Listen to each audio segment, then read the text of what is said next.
Good afternoon বন্ধুরা, চলে এসেছি আজকে হ্যাশট্যাগ আমরা সকলের টপিক নিয়ে। আজকে টপিক আমাদের দিয়েছে জেবা জেবা হাসান। তো জেবার দেওয়া টপিক কিন্তু খুবই কঠিন, মানে কঠিন বলতে বোঝানো, বলা, শেয়ার করা। শেয়ার করলেও কখনো কখনো মনে হবে এ কি সম্ভব নাকি, এরম কি হয় নাকি। তো এই এত কিছুর মধ্যে দিয়েও যেহেতু জেবা রানী আজকে বিষয় দিয়েছে, বলতে তো হবেই। কিন্তু কিছু কথা আমরা অ্যাভয়েড করে যাই, আমরা বলি না সব জায়গায়।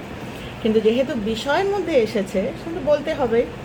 যতটা সম্ভব সহজ করে বলার, বা আমার যতটুকু জীবনের উপলব্ধি, আমি সেটাই বলছি।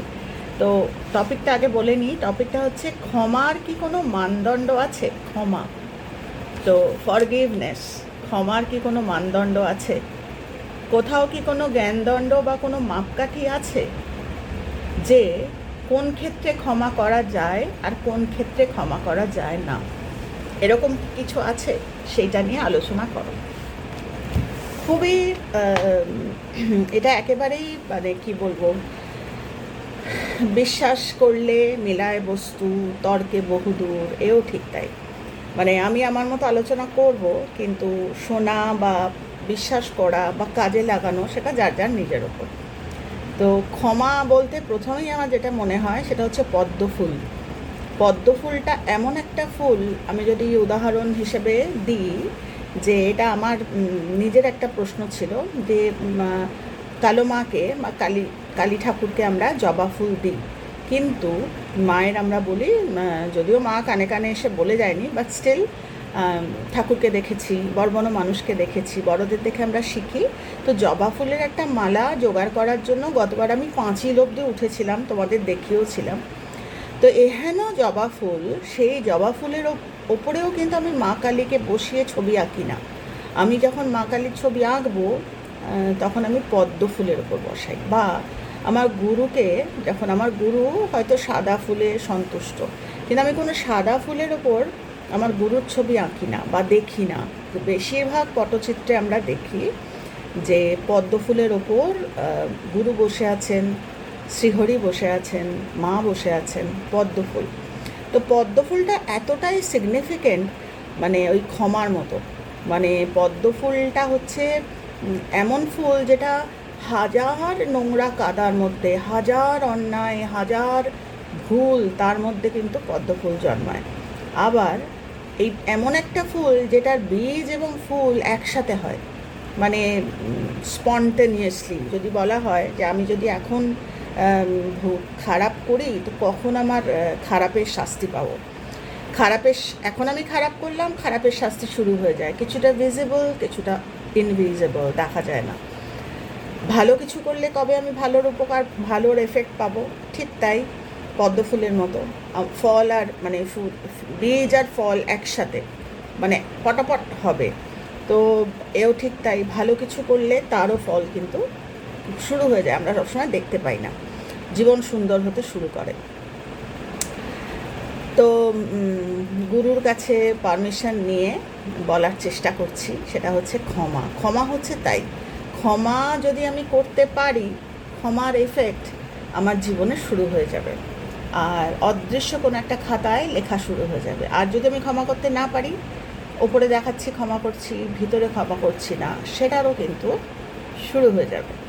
তো এটা বলতে গিয়ে আমি একটা একটা গল্পের মতো একটা বলছি। অনেকেই হয়তো জানেন বা অনেকেই তোমরা হয়তো জানো যে বহু প্রাচীনকালে এক বৈদ্য, মানে বৈদ্য বলতে একজন ভগবানের মতো একজন বৈদ্য, তার কাছে ম্যাজিক কোনো উপায় ছিল যাতে যে ডেডলি ডিজিজ যেগুলো সারানো যায় না, সেরকম জিনিস উনি সারান। কিন্তু তাতে ওনার কন্ডিশন থাকে যে ওনার কথায় চলতে হবে, এবং ওনার কথাটা কি, ওই আর কিছু না, ভালোভাবে জীবন চালাতে হবে, সৎ কথা বলতে হবে, মিথ্যা কথা বলা যাবে না, তারপরে সকলকে ক্ষমা করতে হবে, তারপরে এই এই জিনিসগুলো, মানে কোনো টাকা পয়সা কন্ডিশন না। এইটা টাকা পয়সা দেওয়া, যার কাছে টাকা পয়সা আছে সে দিয়ে দেবে, অতটা কঠিন নয়, ঠিক আছে, তাও দিয়ে দেওয়া যাবে। কিন্তু সেই কৃপণের গল্পটা মনে পড়ে গেল। তো যাই হোক,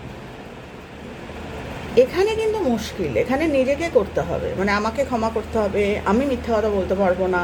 আমার পিছনে যেন মনে হয় একটা সেই একটা আমার মেরুদণ্ডের পিছনে কেউ একটা স্কেল লাগিয়ে রেখেছে, খুব খুব টাফ। তখন আমি লুকানোর চেষ্টা করবো যে ধুর বাবা এটা বলবো না, ধুর বাবা ওটা বলবো, নিজের মতো করে চলার একটা টেন্ডেন্সি। তো যাই হোক, সেই ভদ্রলোকের কাছে একজন গিয়েছেন, তার চোখটা মারাত্মকভাবে খারাপ হয়েছে এবং ডাক্তাররা বলে দিয়েছে এই চোখ পচে গলে যাবে। তো ভদ্রলোককে ডাক্তারকে গিয়ে বলাতে বলছে আমি ওই একই কন্ডিশন যে আমি দেবো, তুমি আমাকে কথা দেবে এবং তুমি আমার ওই বলছে স্লেভ হয়ে থাকবে, আসলে স্লেভ নয়, মানে আমার কথায় মানে যেরকম আমি শিখিয়ে দেবো ওইগুলো তোমায় করতে হবে, সারা জীবন তোমাকে পজিটিভ অ্যাটিটিউড নিয়ে থাকতে হবে এবং গোপনেও তুমি কোনো খারাপ কারোর সম্বন্ধে পোষণ করতে পারবে না, সকলকে ক্ষমা করতে হবে বা এরকম। তো ভদ্রমহিলা কথা বলেছে, দিয়ে একটা অয়েনমেন্ট দিয়েছেন, ম্যাজিক অয়েনমেন্ট। সঙ্গে সঙ্গে দৃষ্টি ফিরে এসছে। তো থ্যাংক ইউ বলে তোমার কৃতদাস হয়ে থাকবো, এই স্লেভ হয়ে থাকবো, এই বলে টোলে ভদ্রমহিলা বাড়ি চলে এসছেন এবং কথা দিয়েছেন এই ভদ্রলোকের কাছে আর যাবও না, আর কথা রাখার কোনো ব্যাপার নেই। ও অনেক কঠিন, কাউকে ক্ষমা করা অত সোজা না, ক্ষমা করা। তারপর নিজের মতো আমরা কম্পেনসেট করে নিই, ও অত ইয়ে না, নর্মাল বুদ্ধি আমাদের, যেভাবে আমাদের কর্ম আমাদের চালায়, তো উনিই যাবেন না। এবার বৈদ্য যে উনি তো ঈশ্বরের মতো, উনি তো টের পেয়েছেন, তো উনি দেখেছেন, উনি এসছেন আবার ওনার বাড়িতে কেমন আছো জানার জন্য। তখন ও নিজে তো যায়নি, ও যখন এসছে তখন অভিনয় করছে যে না আমার চোখ ঠিক হয়নি। ভগবান কিন্তু বলে না সব জীবন, ভগবানের কথা বলছি না, অনেকে ধরো ভগবানের চেহারায় ভগবান হয়তো মানে না, হয়তো নিরাকার বা অন্য কোনো ধর্মের, আমি তার জন্য ভগবান বলছি না, আমি ইন জেনারেল বলছি, কোনো একটা শক্তি, সেই জীবন কিন্তু সব টের পায়। মানে কি বলবো, নিজে থেকে সূর্যকে কি আমাদের বলতে হয় তুমি ওঠো ওঠো, না, নিজেই ওঠে। চাঁদকে কি বলতে হয়, চাঁদ যখন ওঠে সূর্য তখন নিজের আলোটাকে ধিমা করে বা অন্যদিকে যায়, সেসবের মধ্যে আর যাচ্ছি না। তো এগুলো নিজে থেকেই হয়, হাওয়া নিজে থেকেই চলে, এও তাই। সূর্যদেব মানে ভগবান নিজে থেকেই এসছেন, জিজ্ঞেস করছেন কেমন আছো, তুমি তো গেলে না, তুমি কেমন আছো, তো লুকিয়ে গেছে, বোঝো যেটাই বলা হয়েছিল লুকিয়ে গেছে, আমার চোখ ভালো হয়নি। তখন আচ্ছা ঠিক আছে তুমি কাছে এসো, আমি আরও ভালো ডোজ দেবো, তোমার চোখ ভালো হয়ে যাবে। এবার উনি যে অয়েনমেন্টটা দিলেন ওটা ওনার কর্মের ফল, উনি এমন একটা জিনিস দিলেন ওনার সত্যিই চোখটা খারাপ হয়ে গেল। তো এটার থেকে নিশ্চয়ই কিছু কানেক্ট আমরা করতে পারছি, যে যেভাবে কানেক্ট করবে। কেউ বলবে দূর এ একটা গল্প, ভুলে গেলাম।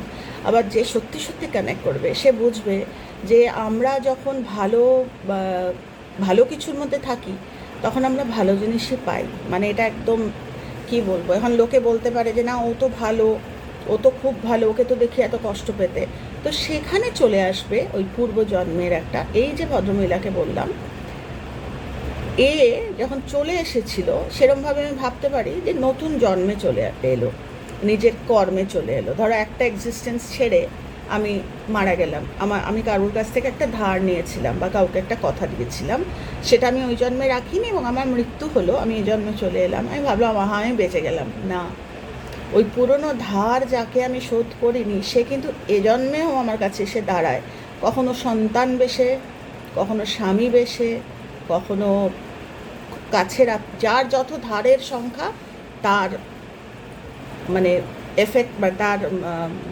জীবনে সারফেস করবে তত কাছের সম্পর্কগুলো, এই আমাদের কর্ম শুরু হয়। আমরা ক্ষমা করতে পারি না, অথচ আমাদের কিন্তু নিজেদেরই কৃতকর্ম আমাদের এই জীবনটা আমরা কাটাই। তো সাধারণভাবে যদি আমি এখন খুব কঠিন থেকে আলোচনা করি, যেরকম দিল্লিতে যে ঘটনাটা ঘটে গেছিলো নির্ভয়া, বা এই যে আমাদের যে বাচ্চা মেয়েটির জন্য আমরা এখনও প্রার্থনা করছি যে তার সত্যিটা বেরিয়ে আসুক, সূর্যের আলোর মতো যে মেঘ একটা জমা হয়ে আছে সেটা যাতে বেরিয়ে আসে।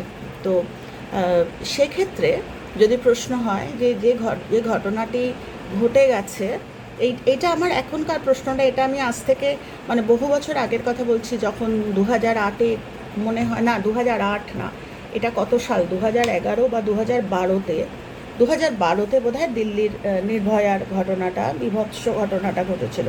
তারপরেই কেউ একজন প্রশ্ন করেছিল যে এরকম হয়ে গেল যে মানে মা বাবার ক্ষেত্রে ক্ষমা তো আমরা খুব বলি সহজেই, ক্ষমা করো, কিন্তু ঠাকুর না করুক কারুর কোনো সন্তানের ক্ষেত্রে যখন আসে, আমি একদম মানে সুপারলেটিভ, মানে একদম ওই ডিগ্রি, এর থেকে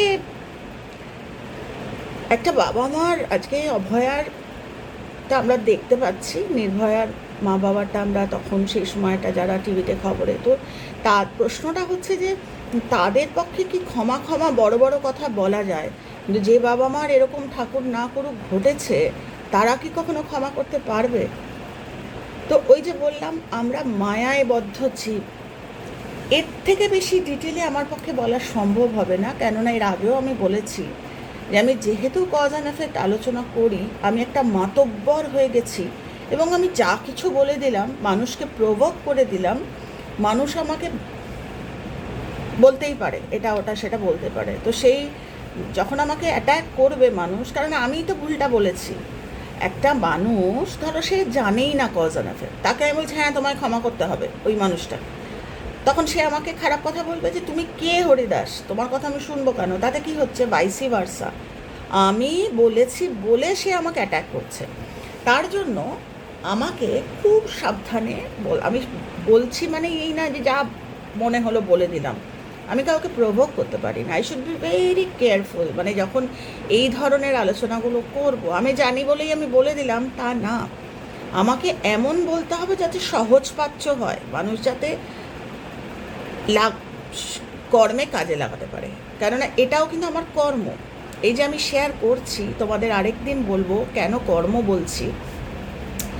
আমার তো কিছুই হয়নি, না আমার আইপিএস হওয়া হয়েছে, না আমার আরও তোমাদের আমি বলেছি, আমার কর্মই কোথাও একটা রয়েছে, আমার একটা মানে গিট, বা আমার কর্ম হয়তো অন্য জায়গায়। সেটা তোমাদের একবার নাম্বার বলতে গিয়ে আমি বলেছিলাম যে আমার জন্মে আমি হয়তো কথা দিয়েছি আমার গুরুকে যে আমি শেখাবো, আমি আইপিএস হওয়া বা এরকম প্রচুর ঘটনা, আমি এরকম বললে হবে না, আজকে বলা এই টপিকটার সাথে যাবে না। তো আমি বুঝেছি এটা আমার কাজ, এটা আমার কর্ম, আমাকে শেখানোটা আমার কোনো ল্যাজ গজানোর না, মানে যেভাবে হোক আমাকে শেখাবো, যে আমি শেখাতে পারছি, আমি যে কথা বলতে পারছি, আমি সহজে বলতে পারছি, এটা আমার কর্ম। এবার রইল ক্ষমা করা।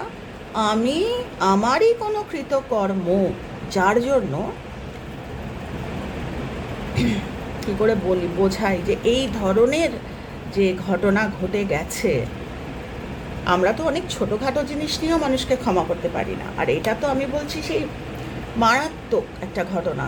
কিন্তু কতটা ইয়ে করে বলা যায় আমি চেষ্টা করছি যে এটা কিন্তু কোনো জন্মের কোনো লাইফের একটা কোনো মানে কি বলবো, আনপলিশ নয়, মানে কোথাও ডিউ আমার রয়ে গেছে যেটা আমি কমপ্লিট করিনি, সেইটা কিন্তু আমি ক্যারি করছি। তার জন্য বলছে ডে ওয়ান থেকে, এর আগের দিন বলছিলাম যে জীবনের এই কজ অ্যান্ড এফেক্ট যদি স্কুলে হিস্ট্রি, জিওগ্রাফি, সায়েন্সের সাথে সাথে যদি জীবন বোধ বা এই কজ কিছু বলার আগে, আজকে একটা বাচ্চাকে কম্পাস ফুটিয়ে দিয়েছে ঘাড়ে, এবং সেই কেন না কিছু একটা দেয়নি, চেয়েছিল বলে হাতের কাছে কম্পাস ছিল, ফুটিয়ে দিয়ে। তো আমি সেটাই বলছি, একটা বাচ্চা, ছোট শিশু, সে যখন গুড টাচ ব্যাড টাচ শিখতে পারছে, তো এটাও শিখতে পারবে যে এমন কোনো কর্ম করো না যেটা তোমাকে পে ব্যাক করতে হয়। মেবি এখন পে ব্যাক করতে হচ্ছে না, ভালো কর্ম আছে, মা বাবার ভালো কর্ম আছে, করতে হবে, কোনো একটা টাইমে গিয়ে করতে হবে, এটা করো না, বা শেখানো। তো সেটাই বলছি, ক্ষমা নিজেই হচ্ছে কজ, এবং ক্ষমা নিজেই হচ্ছে ম্যানিফেস্টেশন। একটা বিভৎস কর্ম বা যেরকমই একটা সাধারণ ঘটনাও আমরা ক্ষমা করতে পারি না। কেউ আমাকে খারাপ কথা বলেছে, অপমান করতে বলেছে, আমার মায়ায় আমি এতটাই বদ্ধ, আমার কর্ম আমাকে এমন বেঁধে রেখেছে, আমি কম্পেনসেট করব আমার মাথাকে যে না, একে ক্ষমা করা যায় না, যদিও ক্ষমা আছে আমার কাছে, কিন্তু একে আমি দেবো না, আমার প্যাক করা আছে ক্ষমা আলমারিতে, কিন্তু একে আমি দেবো না। এই আমার কর্মটা শুরু হলো। কেন? কি ওটা তো আমার করা, এই প্যাটার্ন আমি আগেও করেছি, আগেও এমন কোনো ভুল করেছি যে ভুলটা আজকেও ক্ষমা করার সুযোগ আসছে, বাড়ছে, একটু ক্ষমা করার জায়গা, তারপর আরও ক্ষমা করার জায়গা, তারপর আরও বিভৎস। তার জন্য বলছে ছোট থেকেই ক্ষমাটা যদি আমরা করতে থাকি, শিখি, এই যে আমার আমার আমার আমার আমার পড়াশোনা, আমার ডিগ্রি, আমি এই হব, আমি ওই হব, আমার এত এত সার্টিফিকেট হবে, আমার এই হবে, আমি করব, আমি না করে আমার ছোট থেকেই যদি আমার ওই কজের সার্টিফিকেটটা আমি আমি জানি আমার কোনো খারাপ কর্ম নেই, আমি একদম অমৃতস্ব পুত্র, আমার কোনো খারাপ কর্ম নেই, আমি এই জন্মে জন্মেছি, কোনো ঠাকুর বলতেন না পাপ পাপ করো না, পরে সেমিকোলনের পরেই বলছেন চৈতন্য বোধ আসক্তদের, গায়ে কাঁটা দেয়। একদিকে উনি বলছেন এত পাপ পাপ করিস না, আবার আরেক দিকে উনি বলছেন যে তোদের চৈতন্য বোধ। এই চৈতন্যটা কিসের? যে আমি যাতে আর পাপ না করি, আমি যাতে আর ভুল না করি, এইটা চৈতন্য। এবং সেইটা কিছু কিছু ক্ষেত্রে আমরা মিলিয়ে নিতে পারবো। কেউ কেউ আছে যারা ক্ষমা করতে পারে, ক্ষমাটা হচ্ছে ম্যানিফেস্টেশন। আবার বললাম না, ক্ষমাই হচ্ছে কজ, ক্ষমাই হচ্ছে ম্যানিফেস্টেশন। এই যে মানে আমরা সাধারণ মানুষ, তো আমাদের একটা একটা লেভেল থাকে ক্ষমা করার। মানে আমরা বলি এটা, মানে আমি কথাটা যে বলছি এটা আমরা বলি যে আমার ক্ষমা করার একটা একটা টাইম অবধি আমি ক্ষমা করতে পারি, ওর পর পারি না। ওই যে ওর পর পারি না, ওটাই আমার হচ্ছে আমার কাছে রয়েছে প্যাটার্নটা, ওর পরই আমার কাছে আসবে, আমার কাছে ছোট ক্ষমাগুলো আসবে না। আমার কাছে একটা উদাহরণ দিলে যদি বোঝো, একদম অঙ্কের মতো, আমাকে বলতে কোনো বাধা নেই, আমাকে এই যে সাধনে আমি ঢুকেছি, এই সাধনে যে আমাকে পথ দেখিয়েছে, যে আমাকে রাস্তা দেখিয়েছে, যে আমি তো প্রথমেই জন্ম থেকেই তো আমি বৌদ্ধ ধর্ম সম্বন্ধে জানতাম না, আমাকে কেউ তো একজন আমাকে, তার আগে আমি স্বপ্নও দেখেছিলাম, তো যাই হোক, এই পথ যে দেখিয়েছে, যে আমাকে বলেছে যে এইটা একটা পথ, এই পথ দিয়ে গেলে তুমি ফার্দার, তুমি যেটা তোমার ভিতরে চলছে সেটার আরও নলেজেবল, মানে আরও নলেজ তুমি পাবে। অথচ যে আমায় পথ দেখিয়েছে সে সবচেয়ে আমার সাথে খারাপ ব্যবহার করেছে। খারাপ ব্যবহার বলতে কোন লেভেলে খারাপ ব্যবহার চিন্তা করতে পারবে না। মানে প্রতিটি মুহূর্তে বুঝিয়েছে যে আমি তোমায় শেখাচ্ছি। মানে একবার আমার বাড়িতে একজন সাউথ বম্বে থেকে, যার পক্ষে সবসময় আসা সম্ভব না, একটু সিনিয়র, তাকে অনেক কষ্ট করে আমি নিমন্ত্রণ করে, কোনো পারপাসে একটা কারণ ছিল, উনি আসলে আমার আমি একটা কারণে ওনাকে ইনভাইট করেছিলাম, মানে উনি সবসময় আসতে পারবেন না, তো উনি ওই মারিন লাইন্স থেকে, সাউথ মুম্বাই থেকে আমার বাড়ি এসেছিলেন। যেদিন এসেছিলেন, এই যার কথা বলছি সেও আচমকা এসেছিল, এবং তার ওই চেনা চেনা ব্যবহারে এত লাউড বা এত আমার সঙ্গে ওইভাবে কথা বলেছে এই ভদ্রমহিলা, তারপর থেকে আমাকে পরিষ্কার বলেইছেন, আমি সেগুলো আর আলোচনা করছি না, উনি বলেইছেন যে এই ধরনের ব্যবহার মানুষের হতে পারে, মানুষ কেউ এরমভাবে কথা বলতে পারে। মানে কোনো একটা ঘটনা নিয়ে আমার সঙ্গে আলোচনা করছে, এই যে আমাকে এই সাধনায় এনেছে, ওই মহিলার সামনে কেউ একজন বাইরে যখন এসছে, তখন আমি সাধারণত চুপ করে যাই বা তোমাকে আমি পরে বলবো বলি, কিন্তু এর কিন্তু সেই ওইটা নেই যে আমি একে তো গেস্ট এসছে এখন একে বলবো না, পরে বলবো, সেটা করেনি। ওই সমস্ত কথাগুলো ওই মহিলার সঙ্গে আমার আর কথাই হয়নি। লাস্টে যখন আমি চা অফার করলাম, উনি চা খেলেন না, আমাকে একটা গিফট দিলেন, এখন আমার কাছে রাখা আছে একটা ক্রিস্টালের। তারপর থেকে উনি আমার বাড়িতে আসেনি, হোয়াটসঅ্যাপে আমাদের যোগাযোগ আছে। তো সাধারণভাবে আমি ভাবতে পারি যে কী ধারণা হলো আমার সম্বন্ধে, এবং আমার হয়েও ছিল যে আমার সম্বন্ধে, মেয়েকে বলেছিলাম যে মাম্মাম দেখ আমার সম্বন্ধে কী ধারণা হলো, যে রঞ্জনা কাদের সাথে মেশে। কিন্তু এই যার কথা বলছি XYZ, যে এরপর থেকে প্রচুর প্রচুর, মানে একটা ছোট্ট ঘটনা বললে হয়তো বুঝবে।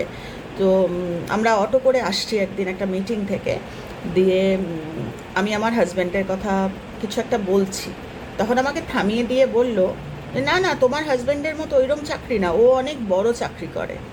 এটার মানেটা কি? তোমরা যদি ভাবো, আমাকে তো মেরে ফেললেও বলতে পারবো না যে না না তোমার হাজব্যান্ডের মতো চাকরি না। সে কিন্তু জানে না আমার হাজব্যান্ড কী চাকরি করে, কী কাজ করে জানে না।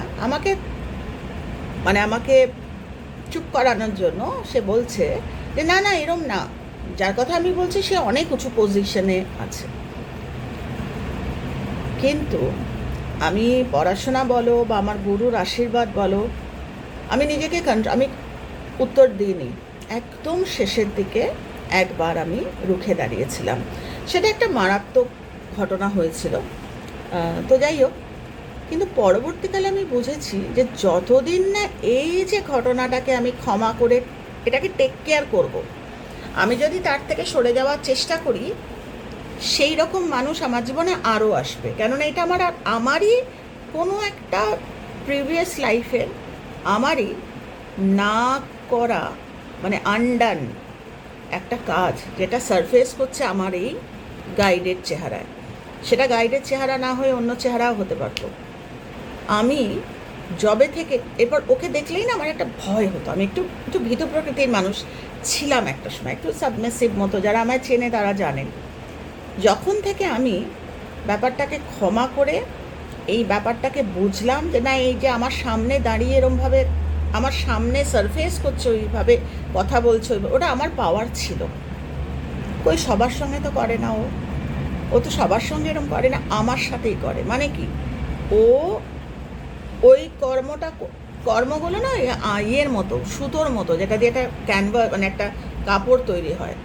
আমার কর্মটাই ছিল ওকে যদি আমি ক্ষমা করে এর থেকে বেরোতে পারি, তাহলে এই ধরনের মানুষ আমার জীবনে আসবে না। বিশ্বাস করবে কিনা জানি না, আমি কিন্তু একবারও প্রার্থনা করিনি, কেননা প্রার্থনা করলেও খারাপ, কারণ আমি এসকেপ করে যাচ্ছি ওই কর্ম থেকে, যে ও চলে যাক এখান থেকে, ও যেন, ওটাও খুব খারাপ।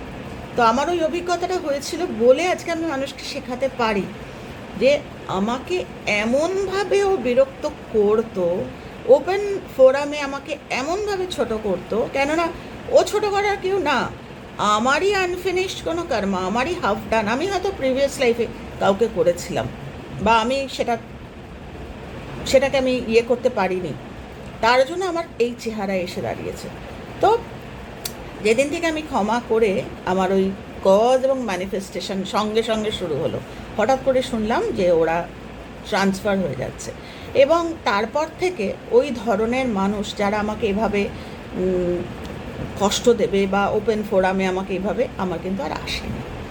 তো আমি নজর করি, মানে আমি কর্মকে, সত্যি কথা বলতে আমি খুব কেয়ারফুলি আমি চলি, খুব খুব সাবধানে চলি। আমার প্রত্যেকটা কথা চয়ন বা খুব, তোমরা তো আমাকে প্রায় 3 বছর ধরে দেখছো, আমি খুব সামহালকে বলে না আমি চলি, কারণ আমি জানি এটার উত্তর আমাকে পেতে হবে। আজকে এর থেকে পাই বা অন্য কারোর থেকে অপমান পাই, বা পেতে আমায় হবেই, কেননা ওটা আমারই, ওটা ওভাবেই ল অফ লাইফ, ওভাবেই চলছে। আমি যেটা ফিট করাচ্ছি কাউকে, ওটা আমাকেও খেতে হবে। তো তার জন্য আমি খুব চড়া যে ঘটনাগুলো, সেগুলো নিয়ে আলোচনা করা ওপেন ফোরামে খুব ডিফিকাল্ট, করা সম্ভব হয় না। হ্যাঁ, আমরা পার্সোনালি আলোচনা করি, এরকম প্রশ্ন থাকলে আমরা চেষ্টা করি যে আলোচনা করার, একদম প্রমাণ দেখিয়ে, মানে পড়াশোনা দেখিয়ে এরকম ঘটনা অনেক ঘটেছে, তার রেজাল্ট কি হয়েছে। তো ওপেন ফোরামে সম্ভব নয়। তো একটা কথাই যেটা বলতে চাই, যেরকম ওই আরেকটা ঘটনা বলছি, যে আজকাল তো আমরা জানি যে পাস্ট রিগ্রেশন, পৃথিবীটা আবার সেই বলছে না, গোল আবার আগের জায়গায় ফিরে যাচ্ছে, মনে হয়, এটা আমার মনে হয়। তো একটি ছেলের বিয়ের মারাত্মক সমস্যা, যখনই বিয়ে হচ্ছে, বিয়ে ভেঙে যাচ্ছে। একটা মেয়ের সাথে একটু সম্পর্ক তৈরি হয়েছিল, বছর 3 ওরা একসাথে ছিল, একটা সামান্য কারণে, মানে মেয়েটাকে এমন কিছুও বলেও নি, কিন্তু বিয়েটা ভেঙে গেল। রিসেন্টলি আবার, এটা কিছুদিন আগের একটা জার্নাল, মানে যেগুলোতে বেরোয়, যারা তোমরা পড়ো তারা জানো। তো সেই ছেলেটির রিসেন্টলি আরেকটা এরকম বিয়ের ঠিক হয়েছিল, মানে বেশ অনেক দূর এগিয়েছিল। তো সেইটাও খুব যে বিরাট কারণে ভেঙেছে তা না, সেটা থার্ড অ্যাটেম্পটে ও বন্ধুরা বললো তো এটা কাজ করতো, তুই একটু পাস্ট রিগ্রেশন করাতো। আজকাল তো পাস্ট লাইফ রিগ্রেশন অনেকে করে, তো আমি করিনি কোনোদিনও, কারণ আমার মা মানা করেছিল বলে। আমার ইচ্ছা আছে, মানে মা যতদিন পৃথিবীতে আছে, মা মানা যখন করেছিল দরকার নেই, মা অনেকগুলো কারণে আমাকে বলেছিল যে তুই ওখানেই যদি আটকে যাস, তুই তো পাগল আছিস একটু, এইসব কারণে ভয় পেয়েছিল।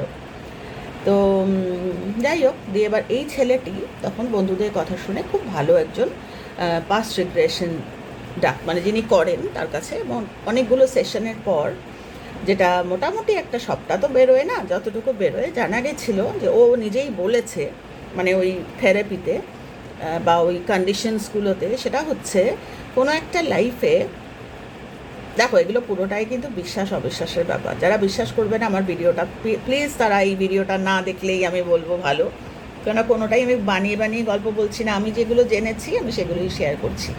তো আমার কজ অ্যান্ড এফেক্টের সাথে অ্যাজ অ্যান এক্সাম্পল, তো গেছে পরে এইটা শেয়ার করেছে যে কোনো একটি পাস্ট লাইফে প্রথম স্ত্রী মারা যাওয়ার পর 3টে ছেলে রেখে প্রথম স্ত্রী মারা যায়, এবং দ্বিতীয় স্ত্রী যাকে বিয়ে করে, এই ভদ্রলোকের বয়স যখন প্রায় 48-49, তখন 22-23 বছরের একটি মেয়েকে বিয়ে করে। সেই মেয়েটি ওর ছোট ছেলের থেকেও 1 বছর না 2 বছরের ছোট।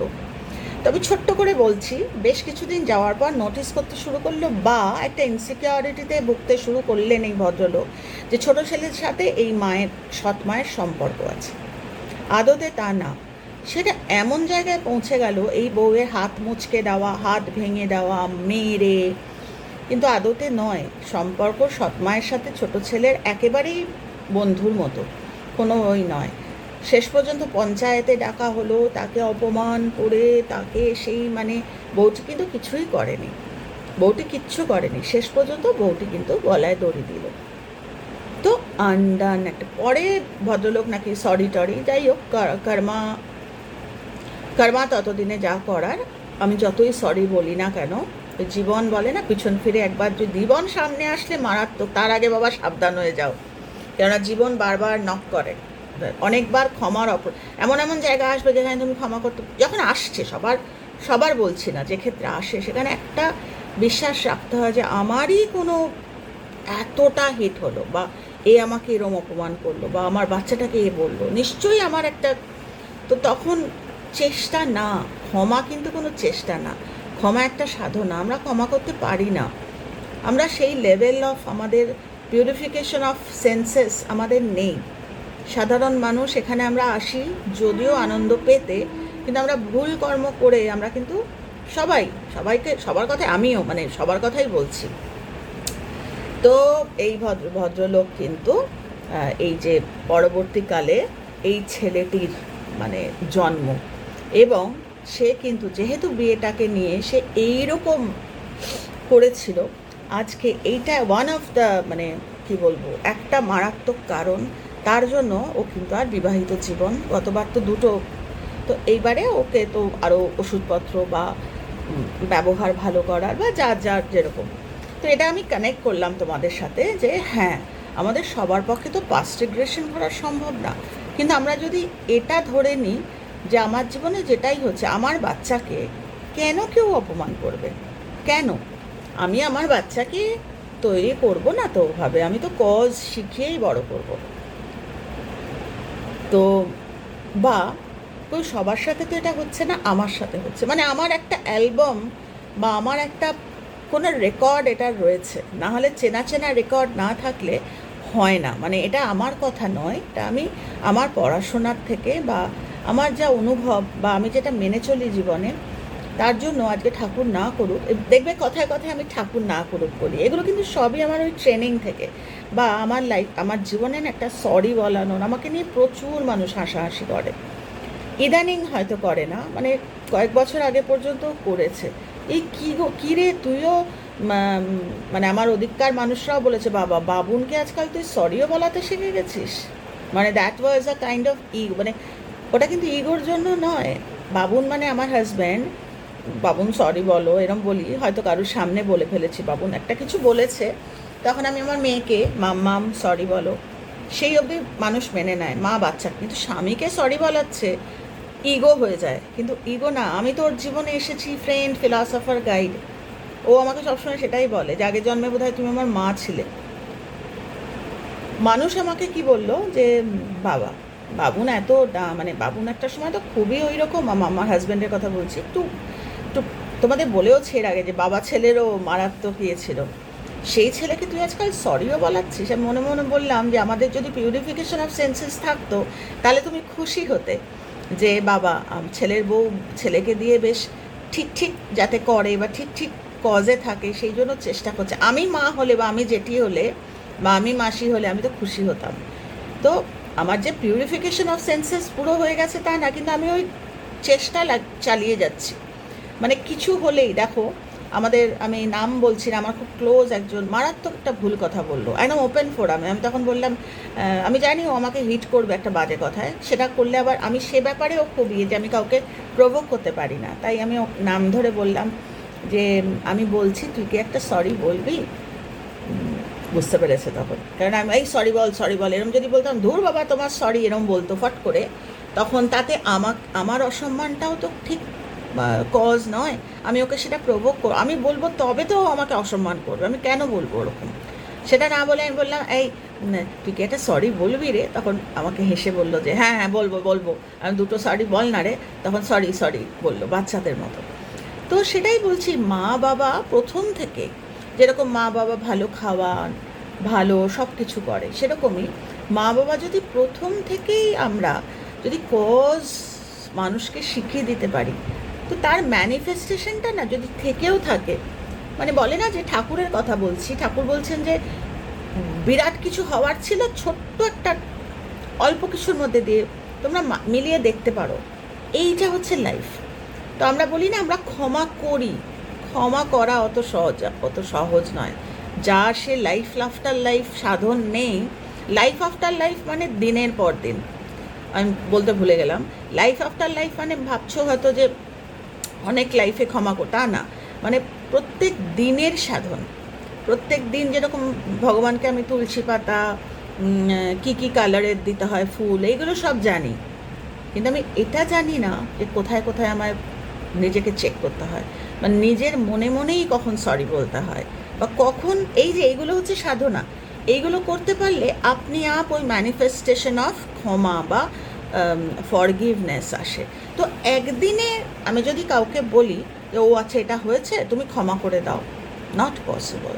ইট উড বি ভেরি ডিফিকাল্ট। মানে তাতে কি হবে, তাতে ক্ষমা তো হবেই না, উপরন্তু আরও ভুল হবে, কেননা যে গাইড করছে, ওই যে আগের বার যেটা ঘটনাটা বললাম, তখন বাধ্য হতে হবে লাইফকে এমন একটা ক্রিম বা এমন একটা কজ তার লাইফে এমন একটা কিছু এফেক্ট করে যাবে যে জীবনটাই নষ্ট করে দেওয়ার মতো। মানে সেই ডাক্তার যিনি ঈশ্বর, সেই ডাক্তার যিনি ক্ষমা করে দিয়েছিলেন, বা তোমার ওই ক্রিমের তুমি রাখোনি, তোমাকে বারবার সুযোগ দেওয়া হচ্ছে তুমি তখন ওই মারাত্মক পানিশমেন্ট বলো বা রেট্রিবিউশন বলো, ওইটাও কিন্তু হাতে থাকে, ওটা উনি দিতে চান না।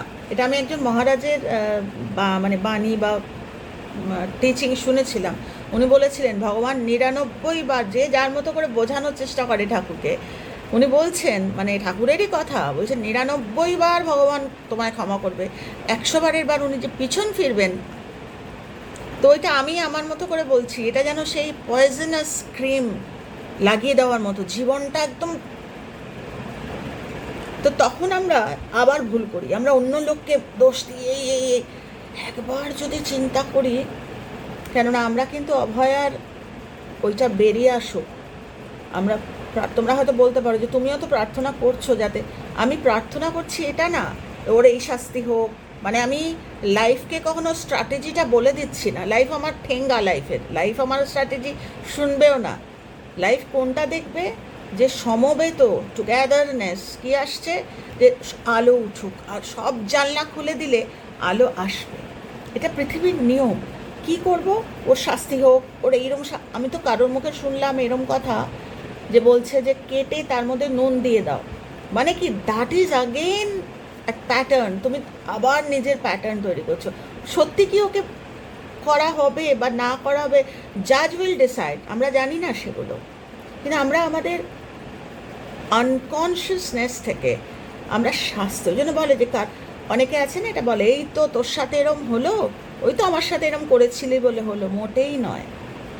মোটেই নয়, ওটা হলো অপরচুনিটি, যাতে তুমি এই ভুলটি করো, নাহলে তুমি জানতেই পারতে না, তোমাকে ইচ্ছা করে জানানো হলো যে ওর সাথে ওই ভুলটি হয়েছে, যাতে তুমি আগে অপরচুনিটিগুলো আসছে। এইগুলো করতে করতে আমার কিন্তু আসলে ওই রেট্রিবিউশন বা পানিশমেন্ট, বলছি না বারবার যে ক্ষমা, আমরা বলি আমরা ওকে ক্ষমা করেছি, আমার ভয় লাগে, আমি কখনো কাউকে বলতে পারি না যে আমি ক্ষমা করেছি। আমি ক্ষমা করার কেউ না, আমি সাধন করার। আমি আমার লাইফটাকে সাধন করবো, যে ওই ওই যে আমারই কোনো আনডান কর্মা আমাকে ওই গাইডের সামনে এনেছিল, ওটা যেই বুঝলাম, ওটা কিন্তু কাইন্ড অফ, মানে কি বলবো, ওটা ক্ষমা বলে না, ওটা বলে যে আমার সেন্সটা হলো, মানে আমি আমার নিজের শাস্তি যেটা হতে যাচ্ছিল তার থেকে আমি বেঁচে গেলাম। কিন্তু আসলে আমরা ভুলটা বলি, আমরা ভাবি আমি কি ক্ষমা করতে পারি? তুমি ক্ষমা করার কেউ নও।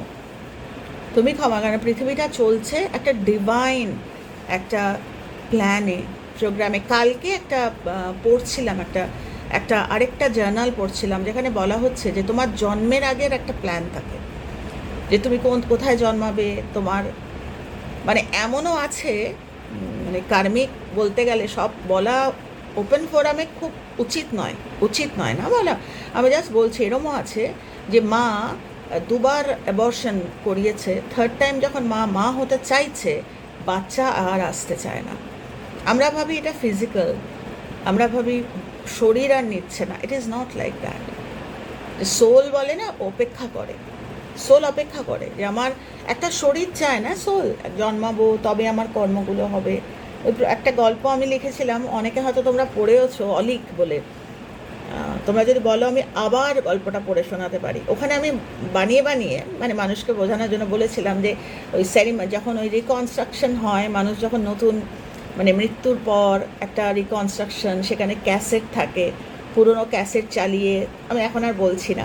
তো যাই হোক, এইটাই যে আমার নিজেরই সমবেত কর্মফল আজকে আমার লাইফ। আমরা বুঝতে পারি না, আমি ভাবি যে তা আমি তো ভালোই, সবাই সবাইকে ভালোভাবে, কিন্তু যখন আসছে there must be some reason.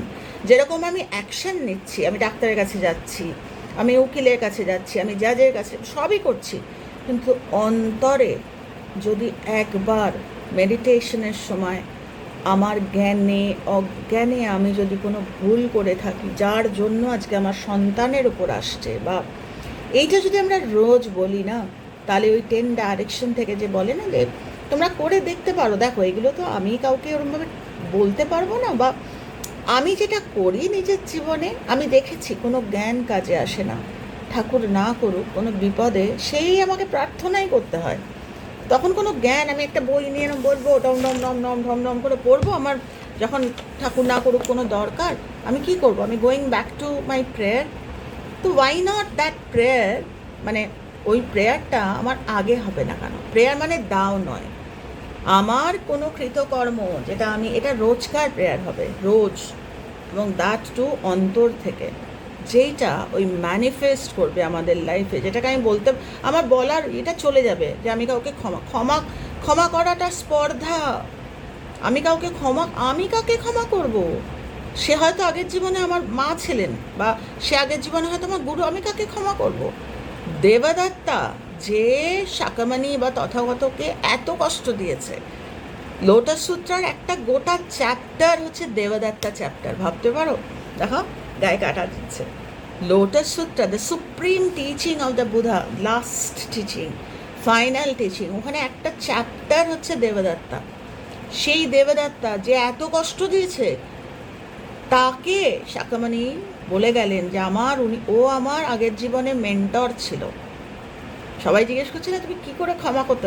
তো আমরা তো, আমাদের আইজ আর নট পিউরিফাইড, বা আমাদের মানে চক্ষু, কর্ণ, নাসিকা, জিহ্বা, ত্বক, একবার যদি ভাবি, এবং সেটা ঠাকুর করুক কারুর জীবনে যেন এরকম না হয়, কোনো অঘটন ঘটার আগে থাকতে। বলছে না যে যখন ঠাকুর না করুক আগুন লাগলো, তখন কুয়ো খুঁড়ে কি জল পাবো, রবি ঠাকুরের কথা। তো সত্যিই তাই, যখন আগুন লাগে তখন আমি ক্ষমা করারও কেউ না, কেননা আগে হয়ে গেছে কজ, আগে তুমি করনি, আগে সরি বলনি। তো এটা বলছে শুধু নিজের জন্য নয়, আমার সন্তান, আমার সন্ততি, একটা দিদা ঠাকুমা যদি সরিফুল, বা ওই জিনিসটা থাকে, সরিফুল বলে কোনো কথা নেই, আমি বোঝানোর জন্য বললাম, যে সে যদি ফিল্ড উইথ ওই ওই ব্যাপারটা থাকে যে আমার কৃতকর্ম, যে তখন একটা সময় ঈশ্বরই বলবেন যে দূর বাবা, তোর কোনো কৃতকর্ম, তুই ভালো, তুই মুক্ত। মানে এরকম ঘটনা আছে যেগুলো জানি না আগামী দিনে বলতে পারবো কিনা। ঈশ্বরই বলবেন দূর বাবা, তোর কোনো কর্ম নেই, তুই যা, তুই মুক্ত। ফিলিং হবে। কিন্তু আমরা নিজেরাই আমার হাজব্যান্ডের ওপর আমি ক্ষমা করতে পারি না, আমি এই করতে পারি না। আমরা দিনে দিনে আমরা কর্ম করছি, দিনে দিনে আমি এটা করতে পারি না, আমি আগে এরম ছিলাম এখন আমি করার কেউ না, আমি একটাই করা, সেটা হচ্ছে ভালো কজ, ভালো অ্যাওয়ারনেস, ভালো কনসিয়াসনেস, দ্যাট ইজ ইট। তো সেটা যে বলছি যে বিফোর মানে ওই মানে কি বলবো, বিফোর দ্যাট রেট্রিবিউশন বা বিফোর মানে কি বলবো কেউ আমাকে, আমি সে জায়গায় আসবই না। আমার কজ এত সুন্দর হবে, ঈশ্বর আমাকে প্রোটেকশন দেবেন। তো বলতে গিয়েও মানুষ হয়তো খারাপ কথা বলবে না, আরে আমি ওকে তো বলতে চাইলাম বলতে পারলাম না, তো এরকম হয়। তো তার জন্য বলছে যে ওয়াই নট, মানে ছোট থেকেই কেন আমরা নিজেরা, যে আমার জ্ঞানে অজ্ঞানে আমি যে কজ ভুল করেছি এ জন্মে পর আগের জন্ম আমি জানি না, আমি ক্ষমা চাইছি, আমায় ক্ষমা করে দাও না। কেউ নেই ক্ষমা করে দেওয়ার, আমি দেখিনি কাউকে, আমি ক্ষমা চাইছি রোজ। এইটারই ম্যানিফেস্টেশন হবে ওই ক্ষমা। আমি যখন নিজের জন্য করছি তখন ওইটাই ম্যানিফেস্ট করবে। তো আমরা ভাবি না যে এইটাকে কি ক্ষমা করা যায়। এবার আমি আসল ফোকাসে আসছি, অনেক বকবক করলাম, কেন এইগুলো না রাত ভোর আলোচনা করার মতো, মানে এত এত এক্সাম্পলস। আমরা ওই এটা যদি বুঝতে হয় আমাকে ওই কমফর্ট এরিয়া থেকে বেরিয়ে ভাবতে হবে যে যা কিছু ঘটছে আমার লাইফে বিকজ অফ মি, মাই মাই কর্মা, আমার প্যাটার্নের জন্য। তো বাইরে আমি সব অ্যাকশান নেব, বাইরে যা যা করতে হয় সাময়িক, আমি ব্যথা পেয়েছি, ঠাকুর না করুক, আমাকে ওষুধ লাগাতে হবে, ডাক্তারের কাছে সবই করবো, জাজ সুপ্রিম কোর্ট সব করছি, কিন্তু অন্তরে, নিজের অন্তরে দেখিয়ে না, একদম ভিতরে যে আমার কোনো কর্মের শাস্তি বা সব কিছুতেই আমার, মানে কর্মটা আমার, নাহলে আমি থাকতে সেই অন্তর থেকে ওইটা আসবে, তাহলে ওই জায়গায় ঠাকুর কৃপা করে আমাদের বার করে, বলছে না এটা ঠাকুরের কথাই বললাম, যে বিরাট কিছু হওয়ার ছিল একটা ছোট্ট কিছুর ওপর দিয়ে। তো সেটার জন্য আজীবন, মানে যতদিন আমি বেঁচে আছি আমার কথা যে আমাকে তোমার ওই পয়জনাস ক্রিম বা তোমাকে ওই বিষ লাগাতে হবে না, আমি তার আগেই ছোটো ছোটো ছোটো ঘটনা আমাদের জানান দিতে থাকে, আমি তার আগেই করতে থাকি, নিজেকে কন্ট্রোল করতে থাকছি যে এই ঘটনাটা আমার জীবনে হয়েছে বিকজ অফ মি, আমিই কিছু করেছি তার জন্য এটা, সরি না করে রাদার আমি এই তুল্য মূল্যতে আসি, ওকে ক্ষমা করবো না, তুমি ক্ষমা করার কেউ না। কাজে এই ক্ষমা করার জায়গাটায় যখন আসছি তখনই আমায় বুঝতে হবে যে কিছু দেয়ার মাস্ট বি সাম রং, নাহলে এই ঘটনা আমার জীবনে ঘটতো না। তো এইটা হচ্ছে আই ওপেনার। এবার কথা হচ্ছে দেখো, এই আমি খুবই চেষ্টা করলাম যে কাউকে যাতে প্রভোগ না করে আমি আলোচনাটা করি, আমার আন্ডারস্ট্যান্ডিংটা। এরপরেও যদি কেউ কমেন্ট করে যে এরম হয় না বা কিছু, সেক্ষেত্রে আমার কিছু বলা নেই। আমি একদম আমি যেভাবে জীবনটাকে চালাই আমি সেইভাবে, মানে কত সহজে বন্ধুর থেকে সরে যায়, কত সহজে কথা ম্যাচ করলো না সরে গেল, আসলে ওগুলো হয় হচ্ছে আমারই কোনো আন্ডার কিছুর জন্য। তাই ক্ষমা করার জায়গা আসে না, মানে আমি ক্ষমা করার, ওটাও ইগো, আমি ওকে এরকম প্রচুর লোক, আমি ওকে ক্ষমা করেছি, তুমি ক্ষমা করার কেউ না। তোমার জীবনে ক্ষমা করার প্যাটার্নস এসেছে, তুমি অন্তরে কতবার সরি বলেছো, তাহলে বাইরের সারফেসগুলো কমতে শুরু করে। তো আমার জীবনে প্রচুর এরম হয়েছে, প্রচুর, মানে একটা ঘটনা না, প্রচুর ঘটনা এরকম। আমি বিশ্বাস করি, আমারটা বলছি যে আমি কাউকে ক্ষমা করার কেউ না, রাদার আমি ক্ষমা চাইছি কিনা, যখন একটা ঘটনা ঘটছে তখন আমি বুঝতে পারছি কিনা, আমার আই ওপেনার বা আমার মনটা বুঝছে কিনা যে এই ঘটনাটা যে আমার জীবনে ঘটেছে, আমি ওয়ার্থ, তাই ঘটছে, আমি কিছু করেছি, আমি ওয়ার্থ, তার জন্য এটা ঘটছে। সেটা সবসময় যে এই জন্মে হয় তা না, হয়তো প্যাটার্ন ছিল, যেই মুহূর্তে আমি সেটা বুঝি এমন হয় যে তার সাথে আমার সম্পর্ক ঠিক হয়ে গেল, বা অনেক কিছু হতে পারে, সেটা আমাদের হাতে নয়। আমরা খালি একটাই করতে পারি, ওই ক্ষমা করা বা না করা, ওটা যদি এইভাবে আমরা ভাবি তাহলে কিন্তু আমার মনে হয় অনেক জট ছাড়ায়। কেননা লাস্ট লাইন যেটা আমি বলবো, যে জীবনটা আমি কাটাচ্ছি সেটা আমারই প্রাপ্তি, মানে আমারই কর্মের ফল। তো এটার বাইরে আমি আর কিছু বিশ্বাস করি না। আমি যেটা বিশ্বাস করি না আমি সেটা বলতেও পারবো না। তো যেটা আমি বিশ্বাস করি আমি সেটাই বললাম। তো এটুকুই থাকলাম, আর আর অনেকটা বড় হয়ে গেল। তো ভালো থেকো তোমরা সবাই, আর আর কি বলবো, আর কিছু বলার নেই। সবাই যে যেখানে আছো কজে থাকো, ধর্মে থাকো। টাটা।